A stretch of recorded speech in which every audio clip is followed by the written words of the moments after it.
ከሷ ጋር መታየት ጀመረ። እሷ ግን ከሱ ጋር አብራ መታየት አትፈልግም። ማታ ብቻ ልታገኘው ነው የምትፈልገው። ሌሊት ሲሆን ብቻ መምጣት የምትፈልገው። ለምን ቀን ሰው ያያታል። በዛ ላይ ደግሞ በጣም ታዋቂ ስለሆነች በፋሽንም በምንም በተለያዩ በዲዛይኖችም በቁንጅና ውድድርም በፊልምም በሙዚቃውም ታዋቂ ስለሆነች የምታረጋቸው ነገሮች በጣም ከባድ ናቸው። ሰው የሚያውቃት በጨዋነቷ ነው። ስለዚህ ከሷ ጋራ በማሳለፉ ለሱ እንደ ጀግንነት ነው የሚቆጥረው። ጀግና ነው በቃ ለሱ ይሄን በማድረጉ እሷን አቅፎ በማደሩ እንዴት ነው አይደለም የሆነ የተለየ ነገር ይሰማዋል። እና ግን ምንም አይነት ሩካቤ እንደፈጸመ ሳያውቀው ብር ገሽልጣው ቢያንስ ወደ 1 ምናምን ብር ገሽልጣው ጠፋች። የለችም። ሲደውል አታነሳም። ከዛ ቴክስት አደረገላት። እኔ ማንም አያውቀኝም፣ ሀብታም መሆኔ ብቻ የሚታወቀው ማንም ሰው ያውቃል። ስዝናና የሚያውቁኝ እንጂ ሰዎች በሚዲያ የምታወቅ ሰው አይደለሁም። አንቺን ግን እንደዚህ አድርጋ እንደዚህ ብር ይዛ ጠፋች ከኔ ጋር አድራ ብዬ መናገር እችላለሁ ብሎ ሊያጋልጣት ቴክስት ሲያደርግ ጊዜ የሚገርማችሁ ያልጠበቀው ነገር ነው ቴክስት የተደረገለት። ያልጠበቀው ማለት እሺ ይቅርታ ምናምን ብላ ተመልሳ መጣ ወይ ብሩ የምትመልስለት ምናምን ነበር የመሰለው። ምን የምትመልስ ይመስላችኋል? በጣም ያስደነግጣል። ሌላው ላይ ያለው መንፈስ ልጅቷ ላይ አርፎ ይሄንን የፈጸምነው እኛ ነን፣ አንተ ውስጥ ያለነው ነን፣ ግብራችንን በደንብ ነው ያገኘነው፣ ተገቢውን ግብር እያቀረብክ ስላልሆነ የሰጠንህን ብር ቀምተናል የሚል ነው። ብሩን ያገኘሁት በሌላ መንገድ ነው። ይቺ አርቲስት ላይፏ ሌላ ነው። እነዚህ ሰዎች ልታውቃቸው አትችልም። በፍጹም ሊሆን አይችልም። እንዲህ ሊሆን ቻለ ብሎ ገርሞ ቴክስቱን የጻፈችውን ልጅ ስክሪንሾት አደረገውና መልሶ ላከላት። አንቺ ነሽ የላክሽው ይሄንን ቴክስት አላት። ስክሪንሾት አድርጎ በቴሌግራም አድርጎ እኛ ነን ብላ የላከችለት። ደነገጠ። በአካል ሄዶ ሊያገኛት 1 ወር ሙሉ ፈልጎ አጣት። በመጨረሻ ላይ የሆነ ፕሮግራም ርቀት ላይ አገኛት። የሆነ እንደዚህ የሆነ እንትን አርቲስቶች የሚገኙበት ቦታ ላይና ይሄን አንቺ ነሽ የጻፍሽው አላት። አየችውና አረኝ አይደለም አለችው። ማን አንተ አለችው። ጭራሽ መጀመሪያ አለ ማን አንተ እንዴ? ይኸው አብረን አድረናል እኮ ከኔ ጋር። አይ ደነገጠች ልጅቷ። ማለት እየሆነ ያለው ነገር ያስደነግጣል በርግጥ ለሷ። በወቅቱ ግን እሱን ባገኘችበት ሰዓት ላይ ግን የሱ መንፈስ እሷ ላይ ገብቶ ምን ያህል ስራ ሰርቶ እንደነበረ በዚህ ማየት ትችላላችሁ። ብዙ አርቲስቶች የሚሸውሩት በዚህ ነው። ሀብታም ነው ገንዘብ አለው ተብሎ ስለሚታሰብ ያንን ባለሀብት ሙጥጥ እስኪያደርጉት ድረስ አብረውት ይቆያሉ። ገንዘቡን ይዘውት ወደ ሆነ ሀገር ይሄዳሉ። ከዛ ስማቸው ይጠፋል። ስማቸው ከጠፋ በኋላ ደግሞ ወደ ህዝቡ ለመቀላቀል ይከብዳቸዋል። ወንዶቹም ሴቶቹም አንድ አልበም ካወጡ በኋላ ዘፈንም ፊልምም የሆነ ነገር ከሰሩ በኋላ ብቻ ወደ ህዝቡ የሚያደርስ ከዛ በኋላ ወይ ተዋርደው ወይ ገንዘብ ብቻ በሆነ አጋጣሚ እንትን ውስጥ ገብተው ትራውማ ውስጥ ገብተው ይጠፋሉ። ብን ብለው ይጠፋሉ። ከዛስ እላያቸው ላይ ያለው መንፈስ ግን ከማን እንደመጣ መንፈስም እንደገባባቸው ማያውቁም። ይሄ ነገር ከምን እንደመጣባቸው ማያውቁም። እና ካንቺ ጋር አድር ያለው እንቅልፌ መተኛቴን ነው የማስበው። ካንቺ ጋር አንሶላ መጋፈፌን አላስታውስም ማለት ነው። ደነገጠች። እንዴት ነው ቻለ? ይሄ ፎቶሾፕ ነው? አረ በፍጹም ናናና አለችና ጎትታው ይዛ ወጣችና እስቲ ሌላ ፎቶ ቪዲዮ አሳይ። አረ ይሄው በጣም ብዙ አብረን እኮ ተዝናንተን አብረን ጠጥተናል አብረን በልተናል። አው እዛ እኔም እገኛለሁ ማታ ግን መቼ እንደሆነ ይሄ ነገር የተፈጠረው ነው ያላቀም አለችው። ይሄው ቴክስት አድርገሽልኛል በቴሌግራም ልኬልሻለሁ። አው በእኔ ስልክ ነው ቴክስት የተደረገው። እሷ ስልክ ላይ ሲታይ የለም ቴክስቱ የለም፣ እሱ ላይ ግን አለ። አሁን እኔ አሁን ቅርብ ጊዜ ነው ያወኩት ራሱ ይሄን አላቀም ነበር። ለካ ቴክስት አድርጋችሁ ኖርማል ቴክስት ማለት ነው ኤስኤምኤስ ሜሴጅ ቴክስት አድርጋችሁ ወደውን ሰው ላይ እናንተ ሜሴጁን ዲሌት ብታደርጉት እዛ ሰው ላይ ግን ዲሌት አይሆንም። እናንተ አሁን እኔ ቴክስት አድርጌላችሁ እኔ ዲሌት ባደረገው እናንተ ግን ታዩታላችሁ። እናንተ ስልክ ያለ እኔ ጋር ግን የለም። እና ወዲያውኑ መንፈሱ ካስጻፋት በኋላ ቴክስት ካደረገች በኋላ አስደልቷታል። ላይ ያለውን ነገር አላረኩም ብላ እንድትክድ እና ደነገጠች። ስልክ ተለዋወጡ። የእውነት አሁን ለመጀመሪያ ጊዜ በደንብ የተዋወቁት አሁን ነው። እና ባክን ፕሊስ በቃ ምን ነገር አታርግ ምናምን ብላ ሞከረች። ለምን ኧረ ችግር የለውም እኔ ይገባኛል እንዴት እንደዚህ ሊሆን እንደቻለ እኔ እኮ እኛ ምናምን ብለሽ ጽፊ ገርሞኝ ነው ምናምን አላት። እሱ ማወቅ ነው የፈለገው በትክክል ላይ ያሉት የተዋረሳቸው መናፍስቶች ከሆኑ ከኔ ርቀዋል ማለት ነው። እኔን አፍሩፈውኛል። አንድ ቀን ለአደጋ ሊዳርጉኝ ይችላሉ። መናፍስ እንትን ወነ ብቻ አይደለም ወደ እኔ ላይ ችግር ሊፈጥሩብኝ ይችላሉ ብሎ አስቦ መናፍሶቹን ለመጥራት እንደገና ወደ ገጠር መሄድ ነበረበት። ወደዛ ወደ መርጌታው ሄዶ የተፈጠረው ነገር ይነግራቸዋል። አሃ ተገቢውን ግብር አቅርባል ተባልከም እንዴ ያሉት። እንዴ አባቴ በደንብ ተዝናና ብላ ጠጣ ነው የተባልኩት። እሱ የበላው የተዝናናው ነው፣ ሁሉ ነገር እያደረኩኝ ነው። አይ እንግዲህ እንደዛ ከሆነ ራስህን ፈትሽ። በልብ ያሰብከው ነገር ካለ ልትጣላቸው፣ ልትከዳቸው ወይም ደግሞ አንዳንድ እንግዲህ ከእነሱ ጋር በመሆንህ የምታዝንበት ሁኔታ ካለ እንግዲህ ራስህን ፈትሽ አሉት። ይሄ ልጅ በጣም የተጨናነቀው የሆነ ጊዜ ላይ የሚያደርገው ነገር ትክክል እንዳልሆነ ያወቀው ድንግል የሆነችን ሴት ድንግልናን ሲወስድ ወይም ደግሞ ችግር ውስጥ ሲከታት ነው። አዝኖ ነበርና ምን አለበት ከዚህ ነገር መቼ ነው የምወጣው? በቃ ይቅርብኝ፣ ይሄ ነገር እኔ አልፈልግም። እንዴ መኪና ውስጥ ቢቀርብኝ፣ የያዘው መኪና የሚገርም እኮ ነው። የሚኖረው ኑሮ የገዛው ቤት አትገምቱም። በቃ እና በቃ ይቅርብኝ ምናምን ብሎ ለካ ተቆጭቷል። ሲያዝን ሲቆጭ ለካ መንፈሱ ቴናትና አብረን ልንሰራ ዲል ተፈቃቅደን እንዴት እንደዚህ ታደርገኛለህ ብሎ ተናዶ ነው ይሄ ሁሉ ነገር የሆነው። እያዘነም እያለቀሰም ቢሆን ሴቶችን ይገናኛል፣ ይጠጣል። ሲበላ አስቡት፣ የሚገርም ምግብ ነው የሚበላው። በውድ ዋጋ 10,000 ብር 15,000 ብር እያወጣ አንድ ሳህን እንጀራ ይበላል። የሚጠጣው መጠጥ፣ የሚውልበት ቦታ ሌክዠሪውን ሳይፈልግ ከዳዎች ጋር መዋር እየፈለገ ማለት ነው። በቃ ልቡ ከእግዚአብሔር ጋር መሆን ይፈልጋል፣ ግን በተዋረሰው መንፈስ ምክንያት ደግሞ ይቀጠቀጣል። ፈራው። በቃ ይሄ እንዴት ከመንፈሱ መላቀቅ እንዳለበትም ሄዶ መጠየቅ ራሱ ፈራ። ለምን እንዴት ከኔ ትለያለህ ብሎ ሲሄድ መንገድ ላይ የሚገለው ነው የመሰለው። ለምን ደብተራው ጋር ለመሄድ ብዙ ጫካ አቋርጦ ነው የሚሄደው፣ ሊገለኝ ይችላል የሆነ ቦታ ብሎ ፈርቶ በቃ ለጊዜው ያለው አማራጭ መብላት መጠጣት ነው። አንድ ቀን ሰክሮ መጥቶ እናቱን ታግሏቸው እንደነበር እናቱ ነገሩት። ቅድም የነገርኳቸው ይሄ ነው። ለእናት ሁሉ ነገር ይነገራል። እናትም ለልጇ የምትደብቀው ነገር የላትም። እና ልጄ ማታ እኮ ታገልከኝ፣ አስገድደህ ልደፍረኝ ነበር አለችው። እኔ አላት፣ አዎ አንተው አድነኝ፣ አንተው ፈውሰኝ፣ አንተው ለዚሁ እግሬ እንዲራመድ አድርገኝ፣ መልሰህ ደግሞ አንተው ራስህ ደግሞ እንደዚህ አደረከኝ እና እንደው እባክህ ራስህን ጠብቅ። ምን እንደተፈጠረ አላውቅም። ስትጠጣ የምትቀባጠረው ነገር አለ። በአረብኛ ትለፈልፋለህ፣ በግዕዝ ትለፈልፋለህ፣ በአማርኛ ትለፈልፋለህ፣ ኦሮምኛ ታወራለህ። በቃ የማያወራ ቋንቋ የለም በነገራችን ላይ። ጉራግኛ ብቻ ሲያወራ አልሰሙትም። ደቡብ ውስጥም ሄዶ ነበር፣ የደቡብ ቋንቋም ይናገራል። እንዲያውም ዋና ቋንቋው ይሄ ሳይሆን አይቀርም ልጁ ማለት የቤተሰቡ ቋንቋ ሳይሆን በደንብ የሚናገረው ቤስት ጥሩ አድርጎ የሚናገረው ቋንቋ ይሄን ቋንቋ ነው።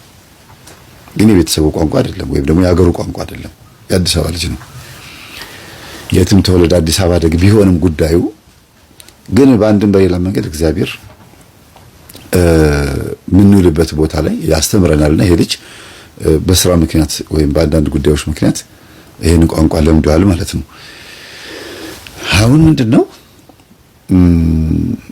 በቃ በጣም አዝኖ አብሮት የሚያድሩ ሴቶች ከሱ ጋር አብሮት የሚያድሩ ሴቶች በየደቂቃው የሚደውሉለት ዛሬስ አትፈልገንም እያሉ አልፈልግም እያለ ሰክሮ ጠጥቶ እዛው ትልቅ በቃ ሌክዠሪ የሆነ ሆቴል ውስጥ ውጣ ተብሎ እስኪገፋ ድረስ ነው በቃ የሚቀመጠው።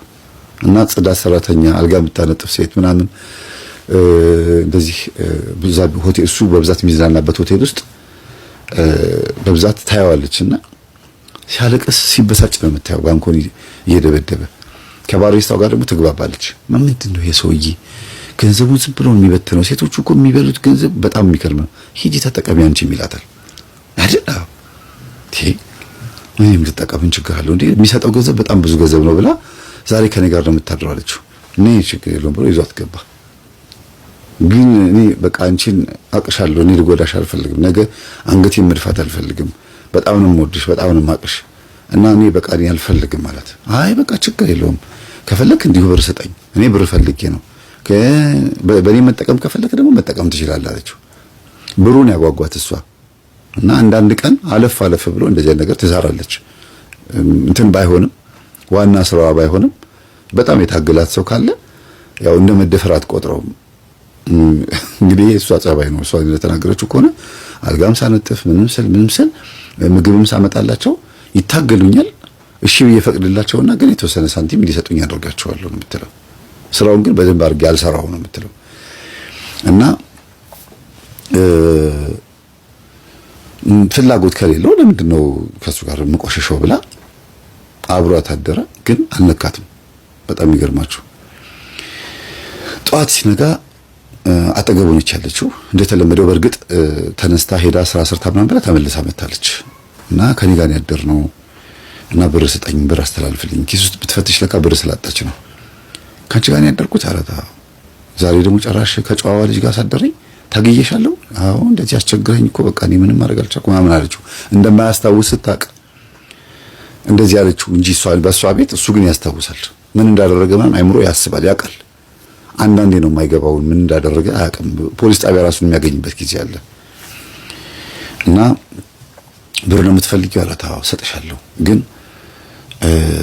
እባክሽን ድጋሚ እንደዚያ ነገር አንቺ ጋር እንዳይፈጠር ተከላካይ ራስሽን፣ ከአንቺ ጋር ማደር የለብኝም እንጂ እኔን በትክክል የምታስተናግጂኝ ቀና ሰው ነሽ ይላታል።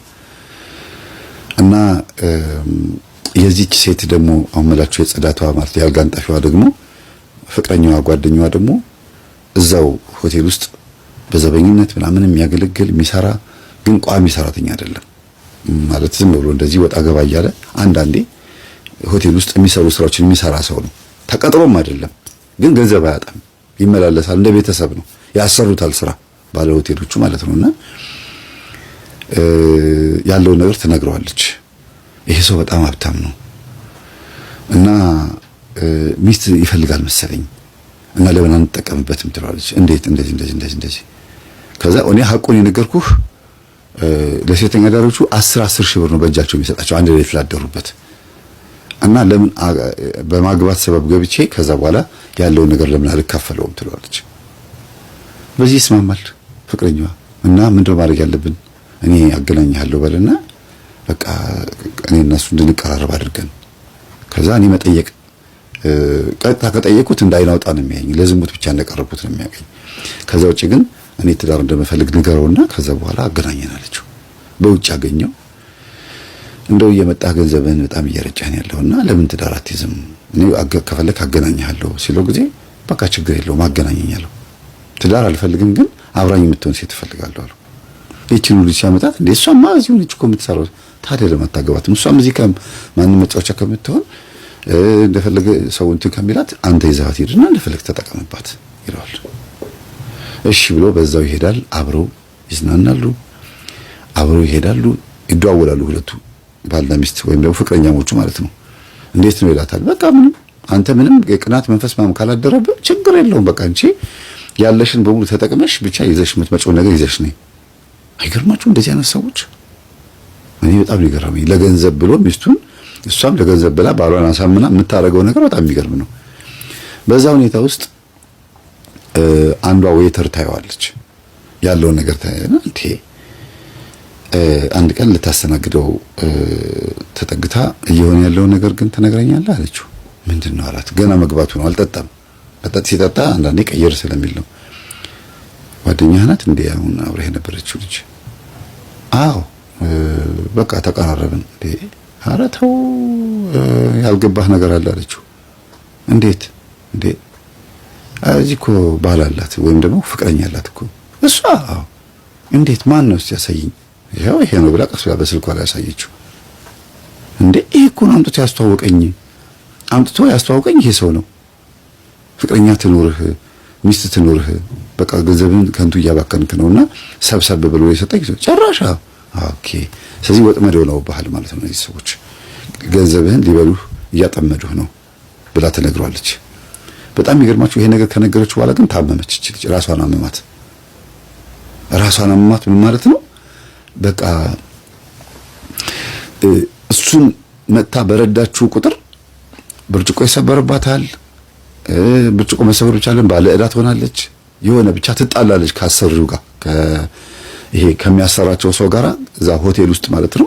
እንከን ያጋጥማታል። እሱን አናግራ ዞር ስትል ከስተመር በዚህ ልክ ቆሞ ማናገር አይፈቀድም፣ አብሮ ቁጭ ብሎ መጠጣት አይፈቀድም ምናምን የሚባል ነገር አለ የካፌ አስተናጋጆች ላይና እኔ ምን አደረኩት ስለምንገባባው ከስተመራችን ደንበኛችን እኮ ነው ትሪት ለማድረግ ነው ምናምን ትሮች ተይ ረፊ እንደዚህ አታርጊ ምናምን ብሎ ሊጣላት ይሞክራል። ግን ምንም ያጠፋችሁ ነገር የለም። ይገርማችሁ ቢያንስ አብራው ብትቆም እንኳን 30 ሰከንድ ወይ 1 ደቂቃ ነው የምትቆመው። በዛች ደቂቃ ውስጥ ኢንፎርሜሽን ይቀያየራሉ። ግን ሱቅሽን ስጭኝና እናወራላት።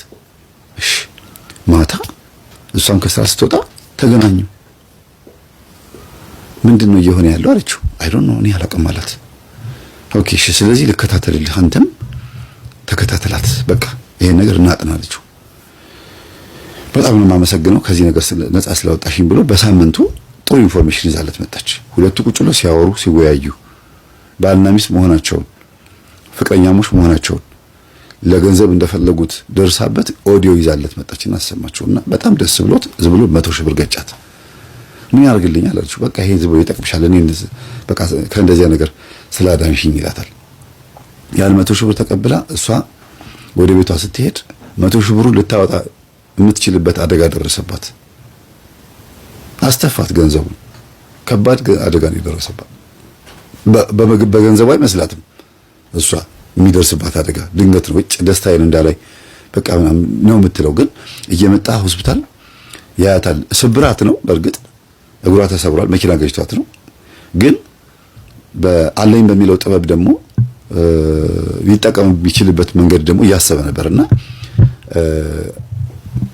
የታመምሽው ሌላ ህመም ቢሆን ኖሮ ጥሩ ጥበብ አለኝ በሱ ጥበብ አድርነሽ ነበር ይላታል ዝም ብሎ ሆስፒታል ተኝታ ሊጠይቃት መጥቶ ማለት ነው መኪና እኮ ገጨኝ ብላ ነገረው ነው እና የምን ጥበብ ትሏለች አይ እንደዚህ እኮ ብትታመም የሚኖረው እኔ እናቴን እኮ እንደዚህ አድኛታለሁና እኔ ትልቅ ጥበብ አውቃለሁ አላት ኦኬ በዚህ ነው ሀብታም ቢሆን እኮ ስትለው ጊዜ ነው አይደለም እንዴ ስራ አለኝ እኔ አስመጭና ላኪ ምናምን ነው የማን ብሎ ዋሻት ያው ለጊዜው እንደዛ ነው የሚባለው አይደለ አስመጭና ላኪ ነጋዴ ኮንቴነሩ እንዴት ነው አስገባችሁት ከመርከብ ወረደ ምናምን ነው የሚሉት በቃ ባለሀብት ለመምሰል ግዴታ ነጋዴ የሆነ ነገር ማለት አለበት በስልክ መዋሸት አለበት አይደል አንድ ሰው ግን ሰውየው ራሱ ባለሀብት ሆኖ ግን ያው ዋሽቷታል ማለት ነው ይሄ ነገር እኮ ኃጢአት ነው ጥሩ አይደለም ይሄውን የምትለው ነገር ጥበብ አለኝ የምትለው ነገር በጣም መጥፎ ነገር ነው ትለዋለች ሲሉ ሰማለሁ ትለዋለች ማን የነገረሽ እንደዚህ እሱን ትምህርት መስማት ትፈልጋለሁ አላት በቃ ለመጀመሪያ ጊዜ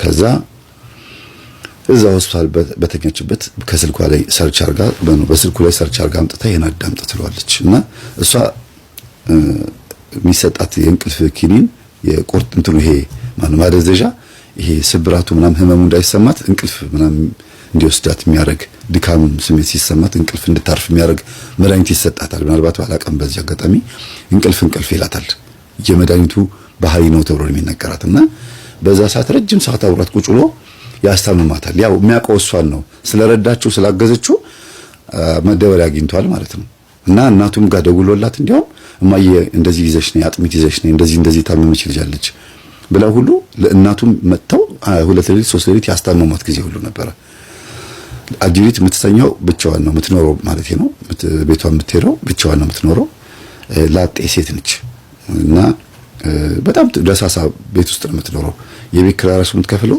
አሁን ባለው የቤት ኪራይ 3000 ምናምን ብር ነው የምትከፍለው በጣም ርካሽ ነው አሁን ባለው ሁኔታ እንግዲህ 3000 ብር ምን አይነት ቤት ነው ብላችሁ አስቡ ምን ሰፈር ውስጥ ነው ብላችሁ አስቡ እና ድና ከሆስፒታል እስክትወጣ ድረስ ገጠመኝ እንዲያዳምጥ አደረገችው እሷ ተጋብዛ ነው እሷ ራሱ ይሄን ትምህርት አዳምጪ ተብላ በጓደኞቿ ተጋብዛ ነው ግን እንደነሱ በደንብ አታዳምጥም ግን ምታሃትና አስማት ጥሩ እንዳልሆነና እንዲህ አይነት ጥበብ አለን ብሎ የሚያስቡ ሰዎች ደብተራዎቹ እንደሆነ መጨረሻቸው ጥሩ እንዳልሆነ ነግራው ይሄን አዳምጥ ብለዋለችና በአንድ ሳምንት ጊዜ ውስጥ በልጅቷ እግር መሰበር ምክንያት ትሬኒንግ አድርጎ ወጣ ማለት ነው በደንብ አድርጎ ስለመንፈስ የበለጠ ገባው ያውቃል ስለመንፈስ ግን እሱ የሚያውቀው ዕውቀትና እኛ የምንናገረው ንግግር የተመጣጠነለት በምንድነው የቤተሰብ ዛር ነው ለዚህ የሚዳርገው የቤተሰብ ዛር መንፈስ በውስጥ ካለ ወደ ሁሉም ቦታ ሄደን ተጨማሪ መናፍስት እንድንሰበሰብ ይጋብዛል ብዬ የምናገረው ነገር አሳመነው ኦኬ መጀመሪያ ሲያዳምጠኝ ይሄ ዝም ብሎ ይቀባጠራል ምናምን ለፍላፊ መንፈስ እያለ ማን ብሎ ነበር ያለው አሁን እኔ እሱ የሚለው ነገር እኔ ማረጋግጦኝ ነው ይላል መምህር ግርማ ምናምን ብዬ ስጠራ እነሱ የሚሰሩትን ጥበብ እኔ ማረጋግጦኝ ነው ይላል ሁለተኛ ሶስተኛ ገጠመኝ ምናምን ሲያዳምጥ በቀን 3-4 ገጠመኝ ሲያዳምጥ እናቱ መተው ሆስፒታል ሲያድሩ እሱ ቤት እያደረ ቴሌቪዥን ላይ ያያየ እናቱ ደግሞ ቤት ሲሆኑ ደግሞ እዚህ ሆኖ ሆስፒታል በኤርፎን እያዳመጠ አስተማሚ ሆኖ በደንብ ነው ያዳመጠው ቢያንስ በ7 ቀን ውስጥ ወደ 20 ምናምን የሚሆን ገጠመኝ ያዳምጣል በቀን 3 ካዳመጠ አስቡት እንግዲህ እና ደወለልኝ እዛው ደወለና መምህር አለኝ አቤት ስልክህን በመከራ ላይ ያገኘሁት እሺ ሆስፒታል ውስጥ ነው ያለሁት እና እኔን ነፃ ያወጣችልኝ ልጅ ነው እያስታመምኩ ያለሁት አለኝ። ምን ናት አልኩት። ምንም አይደለችም እንደዚህ አድርገው ሊበሉኝ ሲሉ አዳነችኝና 100 ሺህ ብር ሰጠኋት። ያ 100 ሺህ ብር ተቀብላ ደግሞ ደስ ብሏት ወደ ቤቷ ስትሄድ ደግሞ መኪና ገጫትና እኔ ውስጥ ያለው የደብተራ መንፈስ ነው እሷን እንደዚህ ያደረጋት ሲለኝ ደብተራ ነህ እንዴ አልኩት። እኔ ውስጥ ያለው ነው ሲለኝ ማለት ነው። አው እኔ ጥበበኛ ነኝ ባለ ጥበብ በቃ ይሄ ምንድነው ተምሬዋለሁ። አብነት ትምህርት ቤት ተምሬ ነው የመጣሁት። የአዲስ አበባ ልጅ ነኝ ብሎ በስልክ አወራኝ። መጥቼ ልጠይቃት የታመመችውን ስለ ጊዜ ወይ ደስ ይለኛል አለኝ። ሲሄድ ከእንቅልፏ ስትነቃ ፊት ለፊት አየችኝ። እንዴ መምህር ሰላም ነው አለችኝ። እግዚአብሔር ይመስገን። እንዴ መጣልሽኝ? እሱ ጠርቶኝ አልኳት። ዞር ብላ አይታ ተቀየርክ ተለወጥክ አለችው። አይ ምን እንደሆንኩ ሳታውቂ ምን ነው መቀየሬን በምን አወቅሽ አላት። ገና እኮ ምን እንደሆነ ማታውቅም ዝም ብላ እንደዚህ ጥበብ አለኝ ስላለ ብቻ ነው። ከዛ እሷ አጠገብ ቁጭ ብሎ ታሪኩን ሲናገር ነርሷ ሁሉን ያለቀሰችው ታውቃላችሁ። እኔ እንዲህ ነው የማደርገው ግብሩን የሚያገኘው መንፈሱ ከኔ ላይ በዚህ ነው። እኔ ሄጄ ሴት ካላወጣሁኝ 3-4 ሴቶችን ካላቀፍኩኝ ብሬን ዝም ብዬ ካረጨሁኝ ይቀጣኛልና ዘሬ በየቀኑ መፍሰስ አለበት። መጠጣት አለብኝ፣ መብላት አለብኝ፣ ሆዴ እስኪጠረቃ ድረስ መዝናናት አለብኝ። ቢያንስ በሳምንት ውስጥ 500 ሺህ ብርና 1 ሚሊዮን ብር ማባከን አለብኝ፣ ማጥፋት አለብኝ። ታዲያ ከየት ነው የምታገኘው ሲባል እየሰለብኩኝ ነው የሚለው። ክራቻቸው ሲያምቀቀጫቸው እኔ ጋር ይመጣሉ፣ ይስባቸዋል፣ ያመጣቸዋል አለ። መንፈሱ ጥቅሙ ምንድነው ታዲያ? እዚህ ሰውዬ ላይ እንደዚህ የሚያደርግ ከሆነ ጥቅሙ ምንድነው? አያችሁ፣ ይሄንን ነው በቃ ጥያቄ የሆነበት። እፈልግሃለሁ ያለኝ እንደዚህ ነው። ጥቅሙ ምንድነው? መንፈሱ እኔ ላይ ሆኖ ብዙ ሴቶች ጋር ይሄዳል፣ ግብሩን ከኔ ያገኛል። ምንድነው ጥቅሙ አለኝ። ሊገለኝ ከፈለገ ለምን አይገለኝም? እኔ እንደሞት አለ ወይ ኃጢአት እንዲሆንብኛል ይፈልጋል። እስከዛሬ የሰራሁት ኃጢአት እኮ ኃጢአት ሆኖ ተቆጥሮብኛል። ለምንድን ያልገድለኝ? ምንድነው ምክንያቱ ብሎ ሲጠይቀኝ ጊዜ በአንተ ብዙ የሚጠፉ ሴቶች ስላሉ ነው። አንድ ካንተ መንፈሱን ወደ ብዙ እህቶች እያሰራጨ ዲስትሪቢዩት ጊቭ ይሄ የበታተነ ወደ የቤታቸው ይዘው እንዲገቡ አንተን እንደማከፋፈያ አድርጎሃል ማለት ነው አልኩት። ኦኬ ደነገጠ። አዎ እንደዛ ነው የሚሆነው። በጣም ብዙ መንፈስ የተዋረስኩታል። በሚሊዮን የሚቆጠሩ መናፍስቶችን የተዋረሰው እና ዋና ስቶር ሆኗል ማለት ነው ይዘው። ይሄንን ደግሞ ደብተራው ሲናገሩ ሰምቷል። ወደ ከተማ ሄደ ብዙ የምታግዛቸው ነገር ስላለ አንተን እንደመጠቀሚያ ስለሚያደርጉህ አድርግ የምትባለው ማድረግ አለብህ ነው ያሉት። አሁን እንዲህ አይነት ሰው በነጮች እጅ ውስጥ ቢገባ ብላችሁ አስቡ። ነጮች ይሄንን ሰው ቢያጠምዱት የሚያደርገውን ነገር ምን እንደሆነ አውቀው ቢያዙት የሆነ ስብሰባ መሪ የሆነ ኮንቴንት ክሬተር ወይም ደግሞ የሆነ ኢንስፓየር የሚያደርግ አይዞ ግፋ በል ምናምን ብሎ ይሄ የስነ ልቦና መምህር ምናምን ቢሆን ስንቶቹን ሰዎች በተሳሳተ መንገድ እንትን እንደሚል አስቡት። አሁን ቲክቶክ ላይ እና ዩቲዩብ ላይ ሰሞኑን አይታችሁ ከሆነ በፖድካስት ደረጃ ሰይጣን በአሁኑ ዘመን አጋንንት በአሁኑ ዘመን የህብረተሰባችን አንደኛው አካል ሆኗል። አንዱ ወገን ሆኗል። እንደውም ወገን ሆኗል። ያ በራሱ አንድ ሌላ ትልቅ ጥፋት ነው። ቤተክርስቲያን የዚህን መንፈሳዊ ህይወት ውጊያና ኃይል ቀደም ሲል በደንብ በሚገባ ቅድሚያ የሚሰጠው ትግል ነበረ። ዛሬ ያ ሁሉ ተዘንግቶ እንዳሻህና እንደ ፈቃድ ይሁን የሚባልበት ሰዓት ላይ ስንደርስ በረታና ተቆጣጥሮ ዘሬ ነው ማለት ጀመረ። አብረን የተወለድከው? አዎ። ከእናት ከአባት? ከሁለቱም። ስንት ናችሁ? 22 ነው። 22። ስንት ዓመት ነው ላውራይ? እንዴ ከልጅነቷ ጀምሮ እያልኩ ህፃን እያለች እዛ ቤት ሴት ልጅ አያድግም። በወንድ ተጠርታ ነው ያደገችው። ማተብላ ምን የሌላ ስም አለን? በወንድ ማተብላ ተጠራች። ወንድ ተብላ በዛው በሴት ስም ሆነ በወንድ ነው የምትጠራው እኮ። ምን ተብላ? አንተ ተብላ። ለምን ሴት አያድግም? ስለማያድግ እዛ ቤት። እሺ በል ተመርከክ። የቤተሰብ መንፈስ ሲባል ቀላል ይመስለናል። የጠላትነቱን ጠባይ ዘንግተን ባለንበት ህልውና ውስጥ እንዲህ ነው ጥቃቱ። በል አፍላይ በስላሴ ስም በወላዲተ አምላክ ስም በቅዱስ ሚካኤል ስም ወደ ሲኦል እንገባለን። በናዝሬቱ በኢየሱስ ክርስቶስ ስም ወደ ሲኦል እንገባለን። ቶሎ 7 ጮኑት እንገባለን።